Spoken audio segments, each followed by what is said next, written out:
사도행전 2장 42절입니다.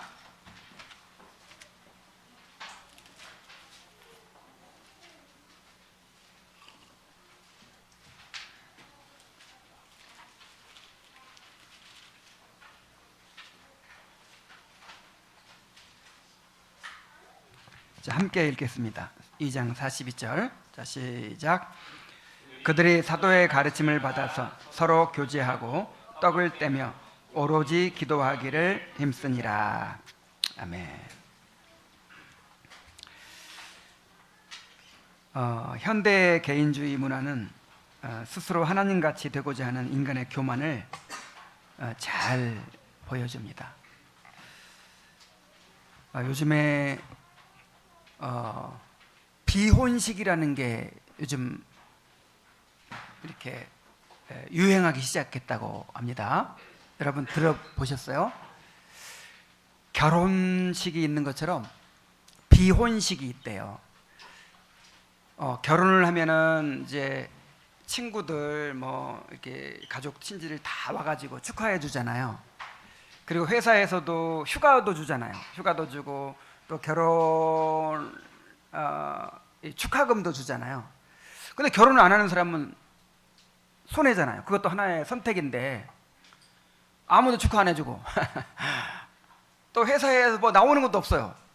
휴가도 안 주고. 그래서 결혼을 하는 것처럼 결혼을 안 하기로 한 선택도 하나의 선택이니까 이것도 축하해 줘야 된다. 이것도 뭔가 똑같은 혜택을 줘야 한다. 그래가지고 이제 비혼식을 한답니다. 비혼식을 이렇게 친구들 뭐 이렇게 초청해가지고 아는 사람들 초청해서 하는 거예요. 비혼식. 남자들은 턱시도 입고 여자들은 웨딩 드레스, 하여간 드레스 입고 그 다음에 축의금도 해요. 축의금. 결혼식 때 축의금 다 뿌린 게 얼만데 거두기화 목적도 있어요. 그래서 이제 축의금도 한대요. 그리고 회사에서도 이렇게 5일 휴가 이렇게 주고요. 그 다음에 결혼 축하금도 준대요.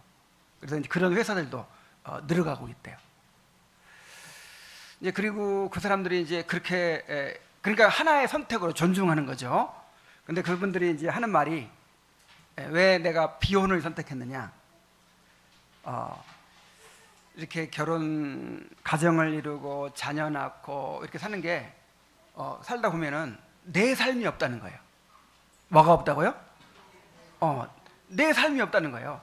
자녀를 위해서 다 희생하고 그리고 또 상대방한테 맞춰주고 막 이렇게 하기 위해서 막 뭔가 신경 쓰고 그러면서 내 자신을 찾을 수가 없다는 거예요. 그럼 내 삶은 어디 갔냐?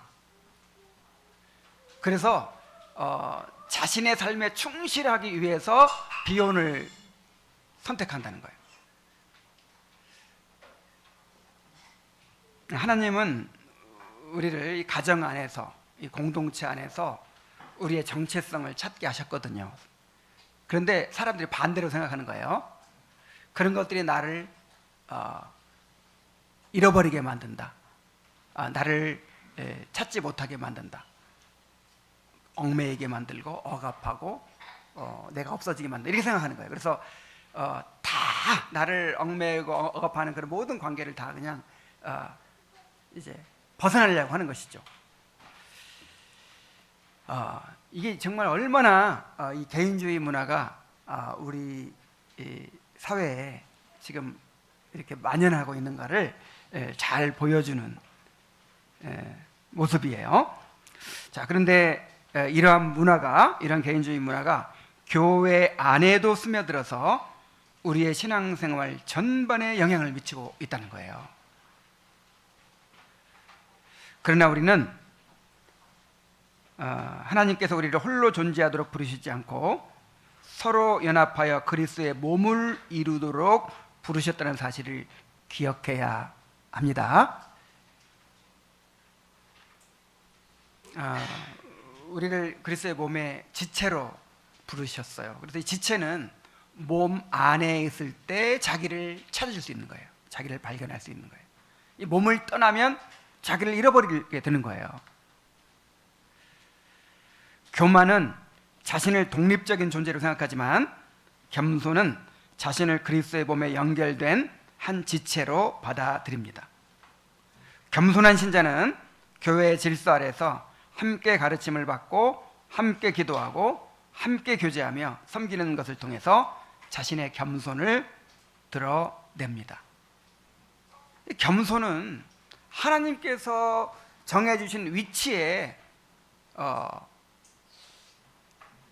성실하게 살아가는 것이죠. 그걸 벗어나는 게 교만이죠. 그죠? 그래서 지난주에는 공동체 안에서 말씀에 대하여 나타나는 겸손에 대해 살펴보았습니다. 이제 오늘은 기도와 섬김으로 나타나는 겸손에 대하여 우리가 살펴보도록 하겠습니다. 지난주에 말씀에 대해서 우리가 얘기를 했어요.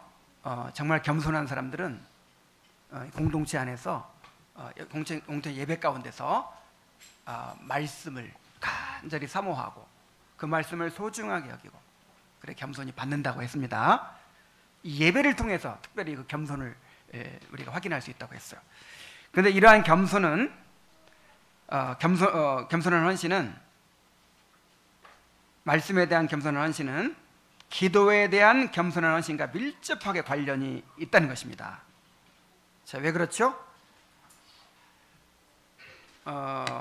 우리가 이제 하나님과 관계를 맺는데 하나님은 말씀을 통해서 우리에게 다가오신다면 우리는 어떻게 하나님께 나아가죠? 기도를 통해서. 하나님 우리에게 말씀을 통해서 오시고 우리는 그 말씀에 응답하여 기도를 통해서 하나님께 나아가면 그렇게 해서 하나님과의 교제가 이루어지는 거예요. 그래서 반드시 이 말씀을 받으면 그 다음에 뭐가 나와야 돼요? 기도가 나와야 되죠. 이걸 잘 보여주는 것이 시편 119편입니다. 자, 시편 119편을 보면은 이 말씀에 대한 찬양이죠. 하나님께 말씀을 찬양하는 것인데 대부분이 또 기도예요. 기도. 그 말씀에 응답하여 기도하는 거예요. 또 말씀을 위해서 기도하는 거예요. 그래서 성령 충만한 열정적인 기도는 그 어떤 것보다도 더 분명한 겸손의 척도이다라는 것입니다. 교회가 하나님을 전적으로 의지하고 그분과의 사랑의 교제를 통해서 지속적인 만족을 얻으려고 한다는 것을 가장 분명하게 보여주는 것이 뭐예요? 기도라는 거예요. 기도. 하나님께서 말씀을 통해서 우리에게 약속을 제시하시잖아요. 말씀을 통해서 원리를 제시하시잖아요. 그러면 그걸 받아가지고 우리는 기도를 통해서 이제 그대로 간구를 하는 것이죠. 그래서 기도가 없는 곳에는 뭐도 없다? 겸손도 없다 그랬어요. 이거는 E.M. 바운즈 같은 또는 기도에 대해서 쓴 그런 책들을 보면 다 하나같이 이렇게 얘기를 해요. 어떤 사람이 겸손한지를 볼 수 있는 가장 중요한 영역이 바로 기도라는 거예요. 기도.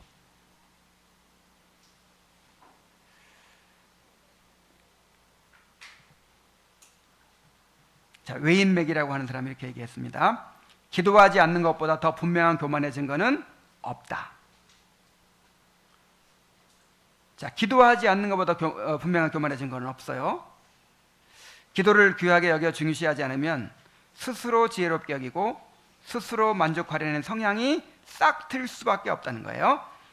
기도하지 않는 것은 곧 교만이 가득하다는 증거입니다. 그것은 성부의 사랑스러운 임재와 보살핌과 인도와 보호가 필요하지 않다는 망상에 사로잡혀 있는 것입니다. 그래서 기도하지 않는 것은 하나님께 대한 독립선언이다 이런 말을 하죠. 기도하지 않는 것 자체가.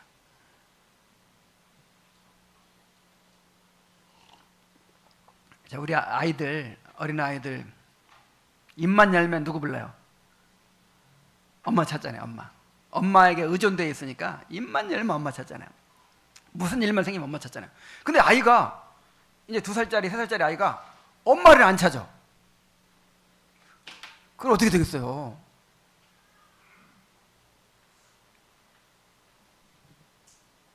내 스스로 살아가야지 뭐 이렇게 한다면 얼마나 참 이건 말도 안 되는 일이 되겠습니까? 우리가 철저하게 하나님께 의존되어 있는 존재인데 하나님을 찾지 않아, 기도하지 않아, 이것처럼 큰 교만이 없다는 거예요. 그러니까 하나님 없는 사람들은, 하나님 없이 그냥 내가 하나님 노릇하고 사는 사람들은 기도하지 않죠. 기도할 필요가 없죠. 내가 내 인생 책임지고 내가 내 인생을 주관하기 때문에. 그러나 철저하게 하나님께 의존돼서 살아가는 사람들은 어린아이가 눈만 뜨면 엄마를 찾듯이 그렇게 본능적으로 하나님을 찾게 되어 있는 것이죠. 그래서 오늘날의 교회들은 여러 가지 행사에는 열심이지만 기도의 열정은 그렇게 강하지 않은 것처럼 보입니다.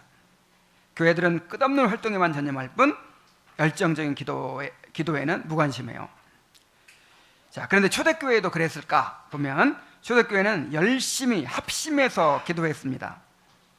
하나님의 가족은 쉬지 않고 기도하는 가족이어야 합니다. 바울은 교회를 향해 열심히 기도하라고, 기도에 헌신하라고 거듭 명령했습니다. 로마서 12장 12절에 보면 기도에 항상 힘쓰라 그랬고, 모든 기도와 간구를 하되 항상 성령 안에서 기도하고 이를 위하여 깨어 구하기를 항상 힘쓰며 여러 성도를 위하여 구하라 그랬고, 또 기도를 계속하고 기도에 감사함으로 깨어 있으라 그랬어요. 그런데 이제 오늘 우리가 읽은 본문에도 그렇고 이게 다 그냥 개인적으로 하라는 게 아니죠. 물론 개인적으로도 해야 되는데 이게 교회가 그렇게 하라는 것입니다. 누가? 교회가.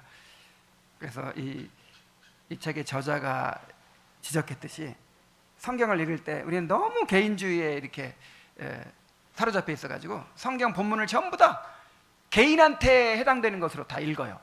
그래서 기도 열심히 해라 그러면 내가 집에서 열심히 기도하라는 거. 물론 그것도 있지만 이 교회가 그렇게 하라는 거예요. 교회가. 자, 이것은 제안이나 권고가 아니라 시대와 장소를 막론하고 모든 교회에 주어진 명령입니다. 하나님은 자기 백성이 뜨거운 열정으로 쉬지 않고 기도하기를 바라십니다. 물론 열정적인 기도는 우리가 스스로 생각해낸 것이 아닙니다. 그것은 하나님을 경외하는 겸손의 열매입니다. 하나님의 집이 기도하는 집인 이유는 하나님의 백성들이 그분이 없으면 자신들이 아무것도 아니고 아무것도 할 수 없고 아무것도 가질 수 없다고 생각하기 때문입니다. 여러분, 이 성전의 다른 이름이 뭐예요? 기도하는 집. 무슨 집?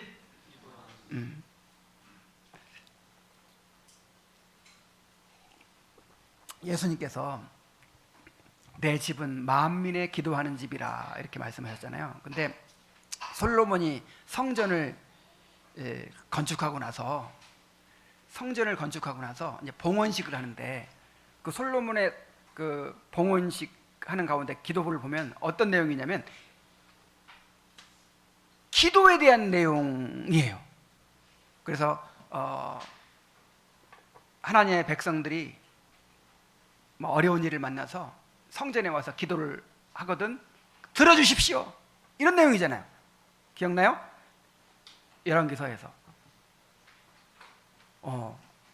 그걸 보니까 이 교회에서 이 성전에서 말씀도 전파되는 일이 있고 제사도 드리고 여러 가지 일이 있는데 특별히 뭐에 대해서 이 기도가 중심이구나. 정말 이 성전에서 행해지는 일이 정말 하나님 앞에 기도하는 일이구나. 그거를 깨닫게 됐다니까요. 다시 한번 보세요.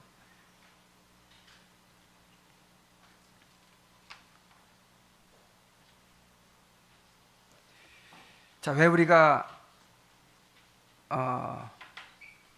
기도할 수밖에 없냐면 우리는 철저하게 무능한 존재예요. 모든 것이 하나님의 은혜에 달려 있어요. 자, 오직 그리스도께서만이 영적으로 죽은 죄인을 살리고 깨어진 결혼관계를 회복하고 실패한 영혼을 이렇게 세우실 수 있습니다. 오직 그분만이 고난받거나 학대당하는 자들을 진정으로 위로하고 자기 백성이 영적으로 성장하도록 이끄실 수 있습니다. 오직 그분만이 하나님 나라의 경계선을 확장하고 자기 교회를 어둠의 세력으로부터 구하실 수 있습니다.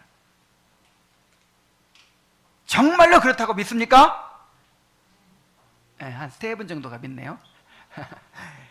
근데 그렇게 믿는지 안 믿는지를 뭘 보면 안다? 그렇게 믿는 사람은 기도한다는 거예요. 정말 내 힘으로는 아무것도 할 수 없습니다. 정말 이게 다 주님께 달려 있습니다.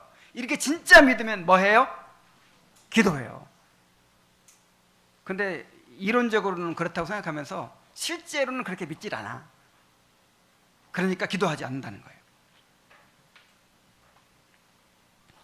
그래서 실제로 그런지 아닌지를 확인하려면 우리의 기도가 어떤지를 보면 된다 그랬잖아요.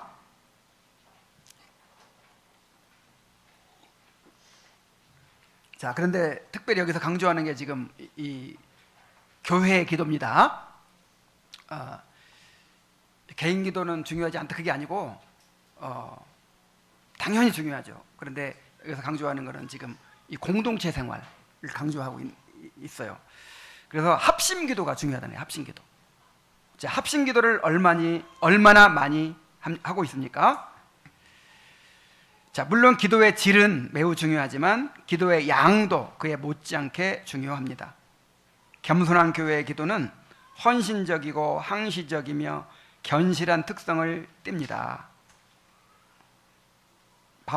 이엠 바운즈는 잠깐의 방문으로는 하나님과 사귈 수 없다. 하나님은 건성으로나 성급하게 왔다가 사라지는 사람들에게는 선물을 베푸시지 않는다라고 말했습니다. 이거 정말 이렇게 얘기하면서 내가 부끄럽네요. 우리 교회의 합심기도, 우리 교회의 공동기도가 얼마나 참 부족한 것을 생각하니까 너무 부끄러워요.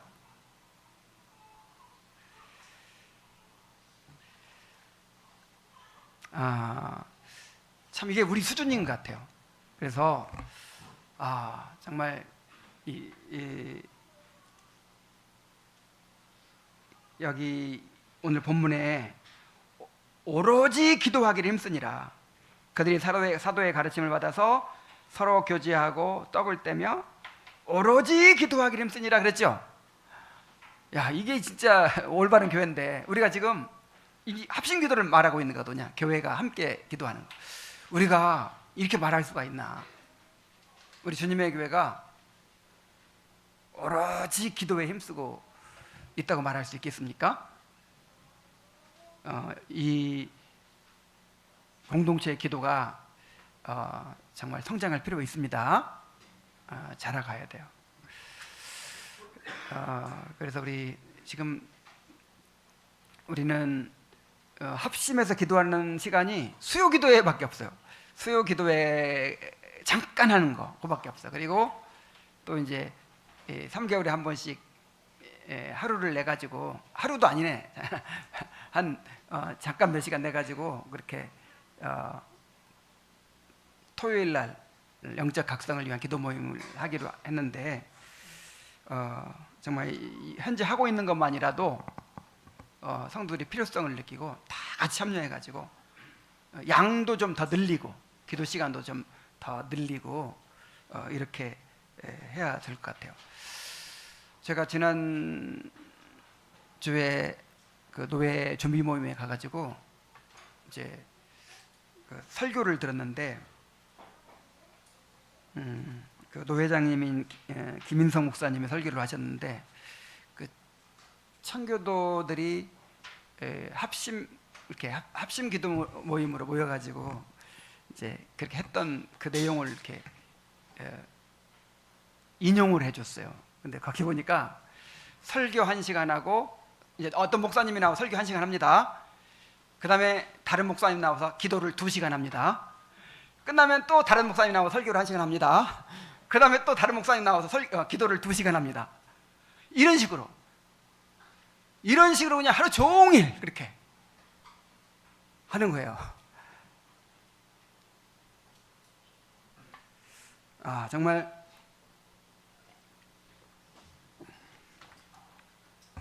참 우리가 오늘 우리 재직회 모이는데 재직교회에서도 어떻게 우리가 이 오로지 기도에 힘쓰는 교회가 될 수 있을 것인가를 한번 의논을 해봐야 되겠어요. 계속해서 우리가 기도에서 성장해 갈 수 있기를 바랍니다. 근데 기도는 이렇게 양도 중요하고 또 그 내용도 중요해요. 합심해서 기도할 때 무슨 내용으로 기도할 것인가? 자, 왜 그렇게 합심 기도회가 활력이 없냐면 육체적인 필요를 위해 아무 생각 없이 나열하기 때문이다 그랬어요. 그러니까 누구 무슨 병을 고쳐주시고 누구 어려움을 당했는데 해결해 주시고 이런 기도 제목만 다 나열하고 이러니까 기도가 활력이 없다는 거예요. 물론 그런 것도 기도하는 게 필요하고 하나님께서 그런 내용들도 다 관심을 갖고 응답해 주시지만, 그러나 기도의 가장 중요한 목적은 성부 하나님과의 사랑의 교제를 나누는 것이다 그랬어요. 기도는 교제입니다. 기도는 하나님과의 교제예요, 교제. 그래서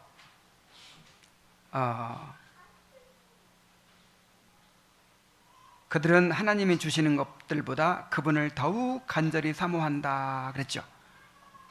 그러니까 정말 이 기도의 핵심은 뭐냐면 하나님을 갈망하는 거예요.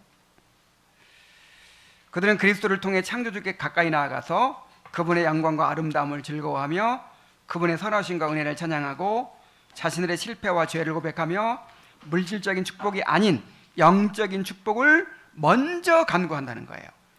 그들은 하나님의 이름이 높임을 받고 그분의 나라가 확장되기를 간구하며 타락한 세상을 향해 그리스도의 말씀을 전할 수 있는 담대함과 능력을 구하고 복음을 온 세상에 전할 일꾼들을 보내달라고 기도합니다.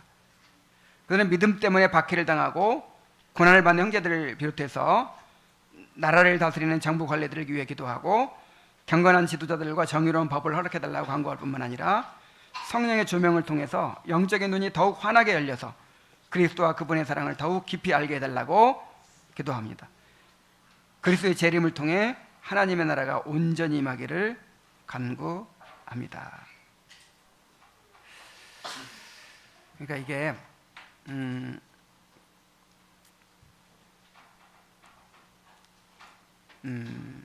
그 주님께서 기도하라는 내용이 있잖아요. 기도하라는 내용. 무엇을 위해 기도하라고 하셨죠?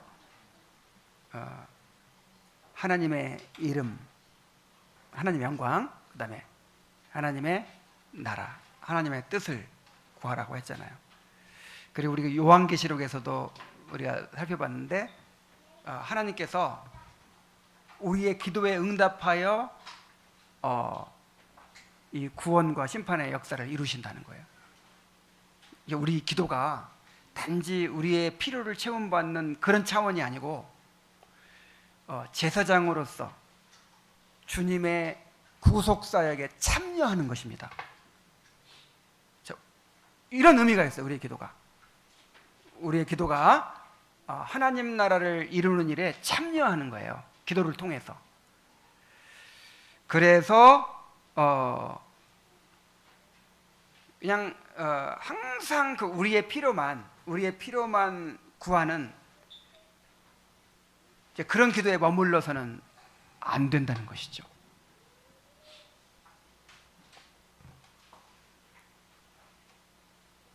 겸손한 자들은 오직 하나님 외에는 아무도 이룰 수 없는 위대한 일을 구하는 것을 두려워하지 않습니다. 자, 왜 이런 기도를 안 하게 되죠? 이건 나하고 너무 멀어. 이 세계 선교를 위한 기도, 이런 거, 우리나라의 우리 한국 교회의 부흥을 위한 기도, 복음화를 위한 기도, 예를 들어서 이런 거, 또 누군가를 구원해 달라는 기도,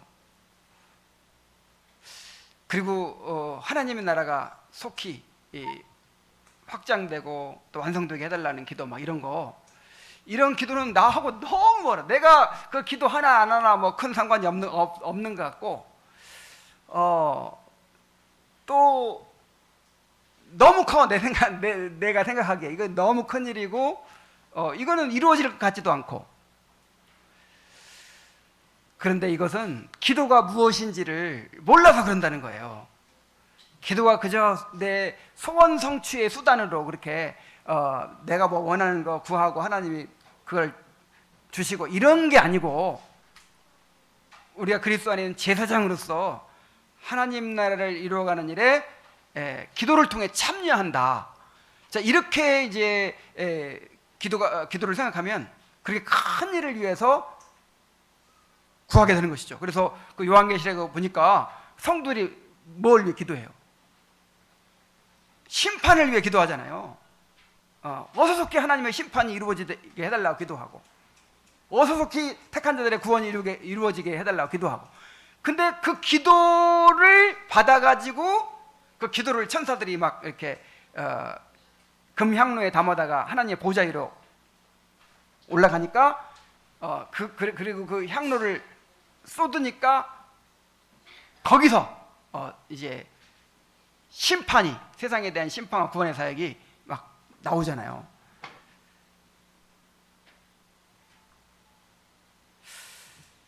그래서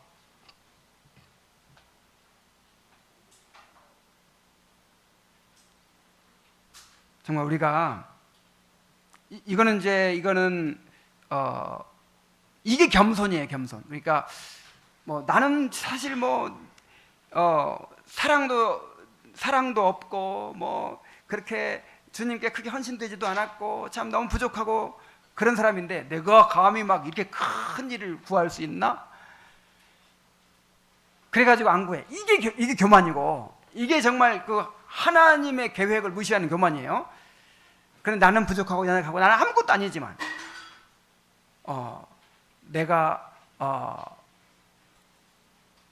정말 그 하나님의 영광을 바라는 사람이고, 하나님의 나라가 이루어지길 바라는 사람이고, 하나님의 뜻이 이루어지길 바라는 사람이고, 또 하나님께서 그 기도에 응답하여 사역하신다는 걸 믿기 때문에 정말 불가능하게 보이는 일을 위해서 기도하는 것이 겸손이라는 거예요. 막 그런 이야기들이 있잖아요. 예를 들어 월리엄 캐리 같은 선교사 이야기를 보면 그분을 위해서 병상에서 그렇게 기도했던 사람이 있었다, 그런 얘기가 있어요. 그러니까 아무것도 할 수 없어요. 이 병상에서 병자로서 뭐 복음을 전할 수 있나요? 뭐 일을 해서 돈을 벌어서 헌금을 할 수 있나? 아무것도 할 수 없는데 뭘 해요? 기도를 해요. 하나님 나라를 위해서 기도해요. 세계 선교를 위해서 기도해요. 근데 하나님께서 그 기도를 응답하셔가지고 주님의 일을 이루시는 거예요. 기도를 우리가 정말 다르게 이해할 필요가 있습니다.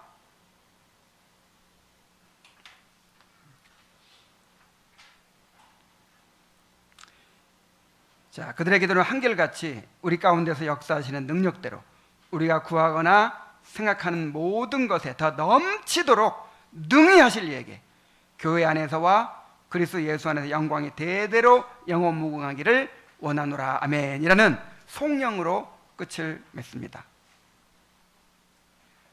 결국 하나님께서 우리의 구원을 완성하실 거죠. 그리고 하나님 나라를 완성하실 거죠.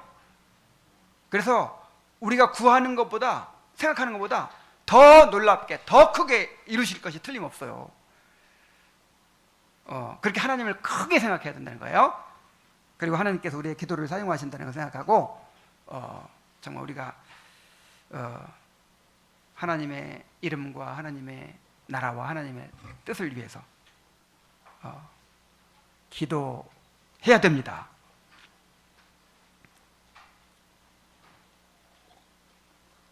그래서 겸손한 교회는, 겸손한 성도는 이렇게 말씀에 헌신하는 것처럼 뭐에 헌신해요? 기도에. 그리고 정말 겸손한 성도는, 겸손한 교회는 우리를 한 몸으로 부르셨기 때문에 이 교제와 사역에 또 헌신합니다. 자, 우리를 그리스도의 몸의 지체로 부르셨죠?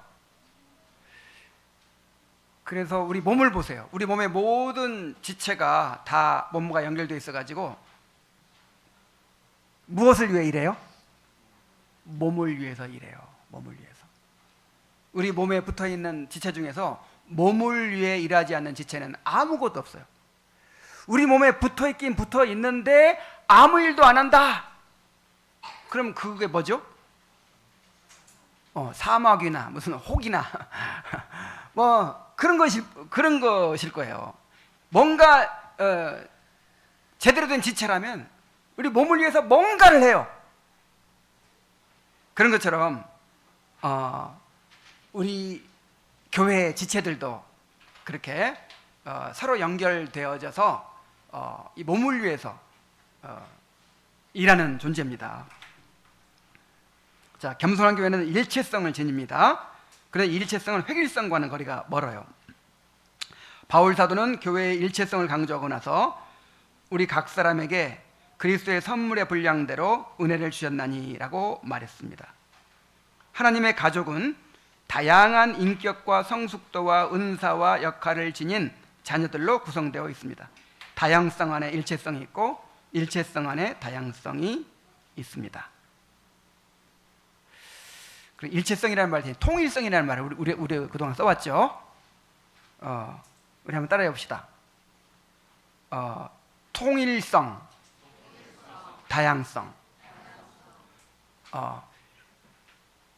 이 통일성 속의 다양성을 우리가 생각해야 돼요. 우리 몸을 보면 통일성을 지니고 있죠. 통일성이라는 말은 여기서 일체성이라고 말했듯이 전체가 하나라는 거예요. 전체가. 우리 몸의 지체가 얼마나 많아요. 얼마나 많습니까? 근데 그 모든 지체가 따로따로 움직이는 게 아니라 통일성을 이루고 있어요. 일체성을 이루고 있어요. 근데 그게 뭐는 아니다? 획일성은 아니야. 괴물 있죠. 아이들 만화 영화 같은 데 보면 머리는 하나고 막 촉수가 막 똑같은 촉수가 막 수백 개 달린 막 그런 몸이 아닌 거예요. 우리 몸처럼 다양해요. 다 달라요. 다 달라요. 우리 몸의 지체는 다 달라. 이게 다양성이에요. 그래서 다양성 속의 통일성이에요.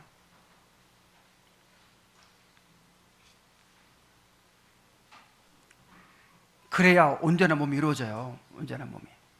다 똑같으면 안 돼요. 우리 교인들 보면 다 다르죠. 어쩌면 그렇게 똑같은 사람이 없어. 그래야 온전한 몸이 이루어져요. 다 똑같은 사람만 있으면 좀 비정상적인 몸이 될 거예요. 자, 부활하신 그리스도께서는 자기 백성에게 다양한 방식으로 은사를 나눠주십니다. 은사는 공로의 대가가 아닌 값없는 선물입니다. 우리는 은사의 종류나 양에 대해 아무런 결정권이 없어요. 그리스도께서 주권적으로 결정해서 여러 가지 능력을 부여해 주십니다. 자, 은사는 주권이죠. 은사는 주권적으로 주어지는 거예요. 그래서 이제 소위 은사주의자들이 있거든요. 은사주의자들. 자, 은사주의자들은 내가 원하는 은사를 막 구하면 주신다는 거예요. 뭐 요즘에는 오늘날에는 이미 끝난 이제 이 기적의 은사들 그런 거 뭐 병 고침의 은사를 주시옵소서, 뭐 방언의 은사를 주시옵소서 이렇게 간구하면 그 은사를 주신대요. 이거는 성경에 전혀 맞질 않아요. 하나님, 나는 교회에서 입의 역할을 하고 싶습니다. 전부 다 입이 되고 싶으면 교회 몸에 입밖에 없어. 입밖에. 입만 수백 개야. 그러면 그 몸이 어떻게 되겠어요? 교회 입은 하나만 있어야 돼.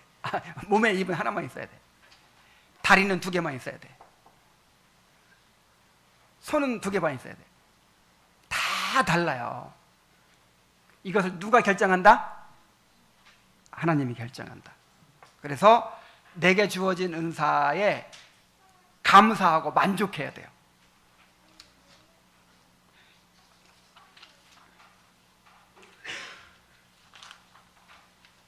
자, 그래서 은사를 자랑해서는 안 됩니다.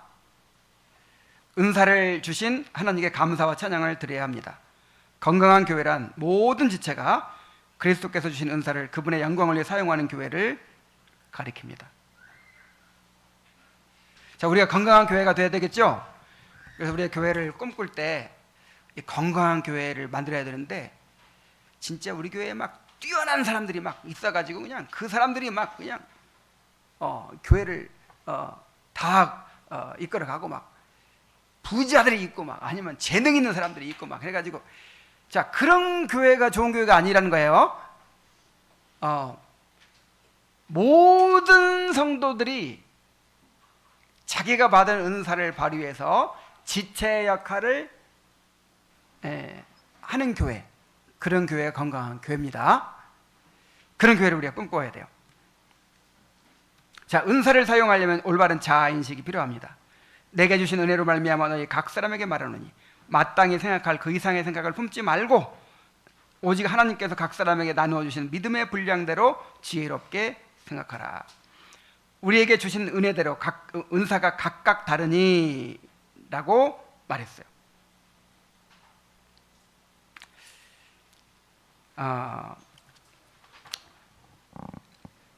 마땅히 생각할 그 이상의 생각을 품지 말라, 이 말이 무슨 말이에요?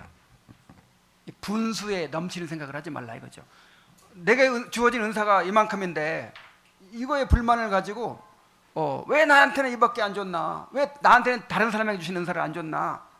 왜 나는 다른 사람처럼 말을 잘 못하나? 왜 다른 사람처럼 머리가 안 좋은가? 왜 나 다른 사람처럼 저런 재능이 없는가? 이런 식으로 비교하고 불만을 품고 이래서는 안 된다는 거예요.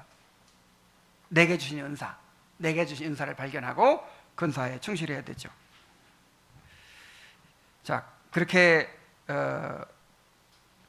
생각할 그 이상의 생각을 품는 것이 교만이죠. 교만하면 우리 자신을 올바로 평가하기 어렵습니다. 교만은 이제 크게 2가지 방식으로 우리의 자기 평가를 왜곡시키는데, 한편으로는 지나치게 자기를 높이 평가해 가지고 실제로 주어지지 않은 은사를 주장하거나 스스로 더 좋은 은사를 받을 자격이 있다고 생각하면서 그렇게 자기를 높이는 것이죠. 또 한편으로는 지나치게 자기를 낮게 평가해 가지고 그럴 땐 두려움과 불안감으로 인해서 그리스도께 주신 은사를 활용하지 않는 잘못을 저지르는 거예요. 그러니까 이게 둘 다 교만이에요. 어떤 사람은 자기 은사를 막 자랑해요. 야, 나에게는 이런 은사가 있어 하면서 이렇게 자랑하고 그 다음에 그걸 과시하고 막 이런 사람도 있는가 하면, 어떤 사람은 왜 나는 저런 다른 사람에게 있는 은사가 없나 이렇게 위축돼 가지고 나는 능력이 없어, 나는 받은 게 없어, 그래서 나는 할 수가 없어, 이렇게 한 달란트 받은 사람처럼 그렇게 이제 위축되는 것이죠. 근데 그것도 교만이래요. 그것도 교만입니다.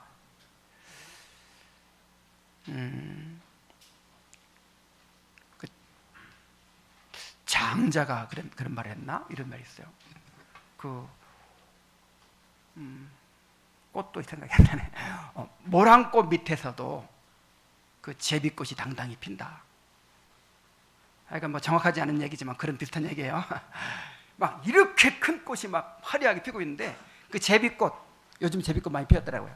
그 작은 제비꽃이, 야, 내가 이거 피워봐야 무슨 의미가 있나? 그러면서 그냥 안 피워버려야지. 그럼 어떻게 되겠어요? 하나님이 창조하신 세계가 이런 모란꽃 같은 큰 꽃도 있어야 되고, 그 다음에 작은 제비꽃도 있어야 되는 거예요. 그리고 그거를 누가 더 모란꽃이 더 아름답다고, 제비꽃이 덜 아름다. 누가 그거를 획일적으로 평가할 수 있어요?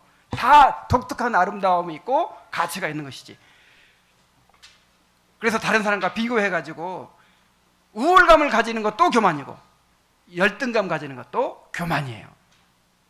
각자가 감사해야 돼요. 자기의 은사를 발견해서 당당하게 섬길 수 있어야 됩니다. 자, 우리 자신을 지나치게 높게 평가하든 지나치게 낮게 평가하든 우리를 그렇게 평가한다는 점에서는 둘 다 똑같습니다. 그런 잘못을 저지른 이유는 그리스도 앞에서 우리 자신을 바라보지 않기 때문입니다. 그래서 우리는 그리스도를 떠나면요, 우리 정체성을 잃어버리게 돼요. 항상 그리스도 안에서 나를 바라봐야 돼요. 교만에 사로잡혀서 우리에게 주어지지 않은 은사를 원하거나 우리에게 주어진 은사를 활용하지 않거나 하면 교회의 생명에 해가 초래된다는 거예요. 우리 몸의 지체 중에서 한 지체가 막 튀어나와 가지고 그냥 막 다른 지체의 자리까지 다 차지해버리고 막 그럼 어떻게 되겠어요? 그럼 몸이 병들겠죠. 아니면 어떤 지체는 아이고 내가 쓸개인데 이 맨날 쓴물만 나오고 이거 별 쓸모도 없겠다. 내가 그리고 막 역할을 안 해버려. 그럼 몸이 어떻게 되겠어요? 야, 우리 몸 중에서 진짜 한 부분만 역할을 안 해도 심각해지더라고요. 귀에 무슨 평형기관이 있는데 어떤 사람은 이게 잘못돼가지고 이렇게 늘 어지러워. 막 땀이 막 자기한테 올라온대. 생활을 못해. 야, 이 작은 그 한 가지가 역할을 안 해버리니까. 우리 몸의 모든 지체들이 자기 역할을 다 해야 우리가 건강한 몸을 가지듯이 교회도 마찬가지예요. 만약에 우리 교회에 지금 여기 앉아있는 사람들 중에서 에이 나는 뭐 내가 뭘 하겠어 하면서 만약에 자기 역할을 안 해버리면 어떻게 돼요? 그 부분은 마비되는 것이고 자기만 마비되는 것이 아니라 다른 지체까지 병들게 하는 것이 됩니다. 해가 됩니다. 지체의 역할과 책임이 있어요.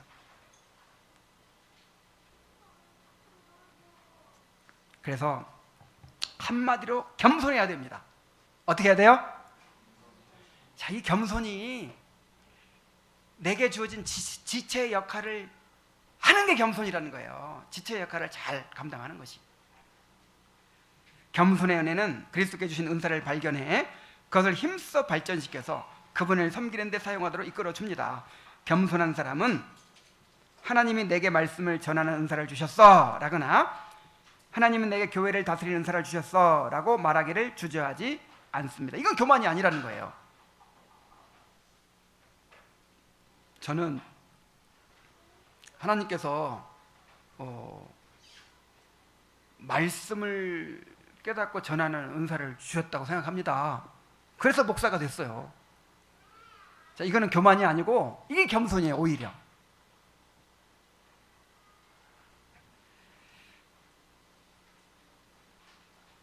자, 교회를 다스리는 은사를 주신 사람이 나중에 장로가 돼야 돼요. 우리는 그런 말을 교만하다고 생각하지만 은사가 무엇인지를 알면 조금도 그렇게 생각할 필요가 없어요. 은사는 공로를 세웠거나 받을 자격이 있을 때 주어지는 것이 아닙니다. 따라서 자랑해야 될 이유가 전혀 없어요. 감추어야 될 이유도 없겠죠. 그리스도께 주신 특별한 은사를 받아들여 발전시키는 일은 교만과는 거리가 멉니다. 그것은 그리스도의 영광 앞에서 우리 자신을 바라봤을 때 나타나는 자연스러운 반응일 뿐입니다. 자, 그래서 오늘은 두 가지를 얘기했죠. 이 공동체 안에서 기도에 헌신해야 된다. 이게 겸손이다 그랬어요. 그 다음에 또 뭐에 헌신해야 돼요? 이 몸을 섬기는 일에 헌신해야 돼요. 이걸 사역이라고 해서 표현했는데 몸을 섬기는 일. 자, 지체 역할을 잘 하시기 바랍니다. 우리 아이들도 마찬가지예요. 우리 아이들도 지체죠. 우리 아이들도 이 주님의 교회 교인이고 다 지체들이에요. 그래서 우리 아이들만의 할 일이 있어요. 역할이 있어요. 지금 하고 있어요, 다. 이제 결론입니다. 자, 이번 장에서 논의한 모든 내용은 그리스도를 경외하라는 한마디로 요약할 수가 있습니다. 이것이 그리스도를 경외하는 것이죠. 자, 그리스도를 경외하니까 그리스도의 지체로서 역할을 하죠. 그리스도를 경외하니까 말씀과 기도에 헌신하죠. 낮아지려는 성향은 항상 위를 향하는 성향과 짝을 이룹니다. 참된 헌신은 사랑과 공경심에서 우러나는 경외심에서 비롯됩니다. 겸손한 자들이 그리스도와 그분의 말씀과 그분의 보호자에 헌신함으로써 자기를 거룩하게 구별하고 변화를 이루려고 노력하고 항상 기도에 힘쓰는 이유는 그들의 영혼이 복음 안에 나타난 그리스도의 영광과 아름다움에 온통 사로잡혀 있기 때문입니다. 이것이 겸손의 효력입니다. 겸손, 곧 온 마음을 바쳐 그리스도를 사랑하려는 태도는 그분의 교회 안에서 그분께 온전히 헌신하는 삶으로 이어지기 마련입니다. 교회에 헌신된 지체입니까? 겸손한 자들은 모두 그렇습니다. 기도하겠습니다. 하나님 아버지, 하나님께서는 우리를 홀로 존재하도록 부르시지 않고 그리스도의 몸의 지체가 되도록 부르셨습니다. 다른 지체와 서로 연결하여 서로를 나의 살 중에 살이요 뼈 중에 뼈로 여기면서 그렇게 연합하여서 몸을 섬기도록 하셨습니다. 우리 각자에게 은사를 주셔서 각자의 역할을 감당하게 하셨습니다. 하나님 아버지, 우리가 겸손하게 하여 주옵소서. 참으로 우리가 몸 안에 지체 역할을 감당하기를 거부하는 것처럼 큰 교만이 없습니다. 우리의 부르심을 기억하고 지체로서의 역할을 받아들여서 잘 감당케 하여 주옵소서. 예수님의 이름으로 기도하옵나이다. 아멘.